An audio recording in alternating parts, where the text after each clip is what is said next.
Statue of युनिटीच्या दुसऱ्या भागात स्वागत आहे. या व्हिडिओमध्ये आपण कव्हर करणार आहोत प्रकृतीनाथ होमस्टे.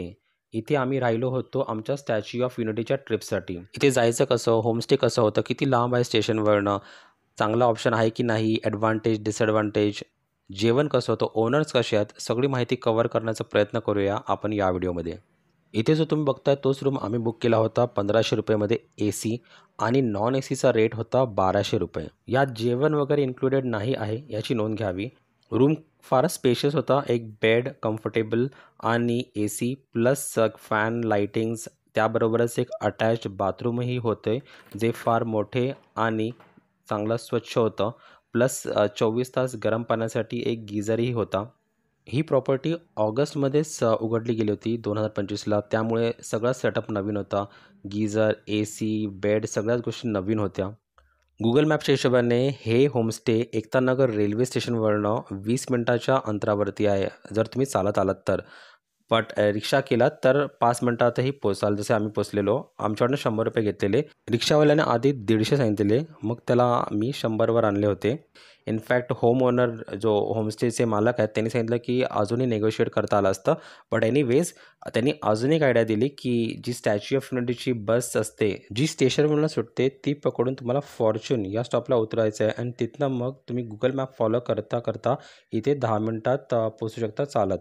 होमस्टेचे लोकेशन मी डिस्क्रिप्शन बॉक्समध्ये नक्कीच देईन. प्लस होमस्टेचे मालक आहेत त्यांचा नंबर, त्यांचं नावही देईन. कारण MMT, ट्रिवागो, Booking.com असल्या बुकिंग साईट्सवरती ते ॲडव्हर्टाईज नाही करत किंवा त्यांचा टायअप नाही आहे, हे त्यांनी मला स्वतः सांगितले. व गुगल मॅपमधील जे कस्टमर्सच्या रिव्ह्यूज आहेत त्यांच्या थ्रू मला इकडचा कॉन्टॅक्ट नंबर मिळाला होता. मी रूम त्यांना कॉल करूनच बुक केला होता. होमस्टेच्या गच्चीवरनं हे तुम्हाला समोर दिसतंय ते आहे एकतानगर रेल्वे स्टेशन. रिव्ह्यूजमध्ये जसं वाचलेलं आणि फोटोज बघितलेले तसंच हे निघालं, म्हणून फार बरं वाटलं. या होमस्टेचा एक मेन हायलाईट म्हणजे इकडचं जेवण घरगुती होतं. ऑथेंटिक गुजराती थाली, ऑथेंटिक गुजराती जेवण होतं. ठेपला, पोहा, बाकीचे रेट्स आणि काय काय डिशेस आहेत ते तुम्ही बघू शकता. एकदम चविष्ट व छान असं जेवण होतं. ब्रेकफास्टमधला खाल्लेला ठेपला तर मला नेहमीच लक्षात राहील, खूपच छान होता तो. स्टॅच्यू ऑफ युनिटी बरोबरच तुम्हाला अजून कुठे जायचं आहे म्हणजे नीलकंठ धाम पोयचा इथे एक सुंदर असं मंदिर आहे, तिथे जायचं आहे. काय अजून काही प्लेसेस कव्हर करायचे आहेत. गाडी हवी असेल तर त्याची अरेंजमेंटही हे ओनर करून देतात. अर्टिगाचे 2,500 व ओमनीचे 2,000 असा रेट आहे त्यांचा.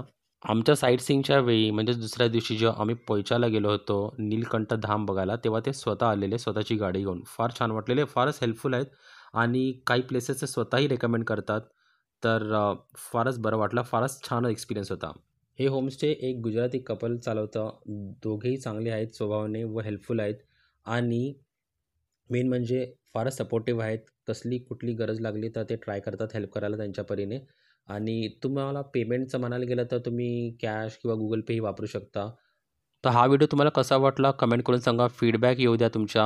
निगेटिव्ह पॉझिटिव्ह दोन्ही चालतील. व काही राहिलं असेल, उरलं असेल, काही माहिती पाहिजे असेल तर नक्कीच विचारा. स्टॅच्यू ऑफ युनिटीच्या व्हिजिटबद्दल, आयटनरीबद्दल काही विचारायचं असेल तर तुमचे प्रश्न, तुमचे डाऊट्स नक्की विचारा. मी नक्कीच ट्राय करेन ते सॉल्व्ह करण्यासाठी. आणि तिसऱ्या भागामध्ये आपण बघूया statue of unity, viewing gallery, exhibition hall व दुपारी आम्ही कुठे जेवलो आपण ते पण बघण्याचा प्रयत्न करूया.